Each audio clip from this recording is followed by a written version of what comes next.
Hello, I'm Tenzin, your junior secondary captain.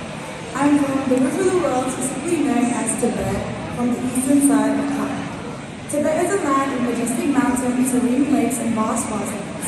Its rich cultural heritage, steeped deep in Tibetan Buddhism, creates spiritual villages.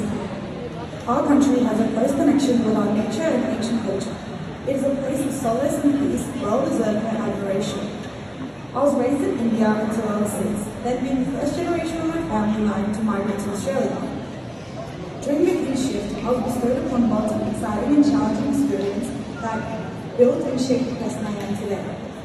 Multicultural Festival is an annual reminder to me of the importance of keeping our heritage close to us and to provide students with the opportunity to deepen their understanding of the values of cultural diversity and to learn to live better together as a school community. For our next performance, we have the Malo Elele, which is from Tonga.